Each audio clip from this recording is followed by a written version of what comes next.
छत्रपती शिवाजी महाराजांची आज 394वी जयंती किल्ले शिवनेरीवर मुख्यमंत्री शिंदेंसह दोन्ही उपमुख्यमंत्र्यांच्या उपस्थितीत शिवजन्मोत्सव सोहळा।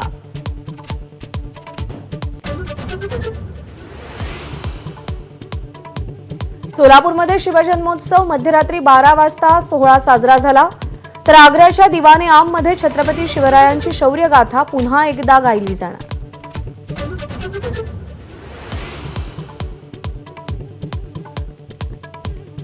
अमरावतीच्या राजापेठ उड्डाणपुलावर पुन्हा एकदा शिवरायांच्या पुतळ्यासाठी चौथरा तयार। पोलिसांचा तगडा बंदोबस्त, दंगल नियंत्रण पथकही तैनात।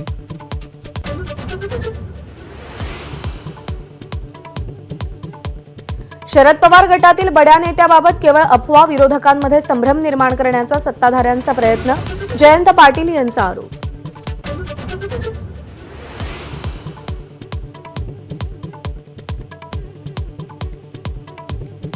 राष्ट्रवादी पक्ष आणि चिन्हाच्या याचिकेवर आज सुनावणी।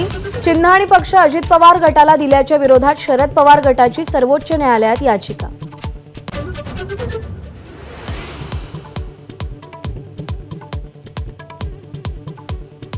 मनोज जरांगेंच्या उपोषणाचा आज 10वा दिवस। सगळे सोयरे कायद्याची अंमलबजावणी न झाल्यास 21 तारखेला आंदोलनाची पुढची दिशा ठरवणार, जरांगेंचं स्पष्टीकरण।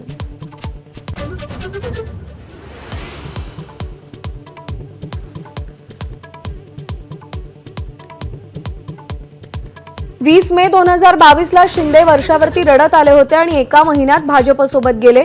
माणूस म्हणून शिंदे अपयशी, शिंदेंची नक्कल करत आदित्य ठाकरेंचा निशाणा।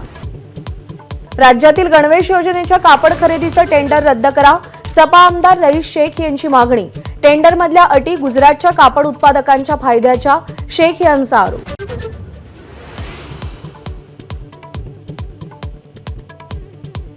काँग्रेस नेते राहुल गांधींची भारत जोडो न्याय यात्रा आज अमेठीमध्ये, तर केंद्रीय मंत्री स्मृती इराणीही आजपासून अमेठीच्या दौऱ्यावर।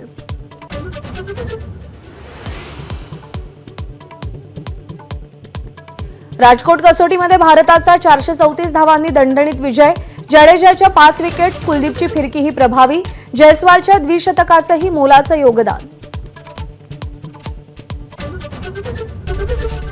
एबीपी माझा, उघडा डोळे बघा नीट।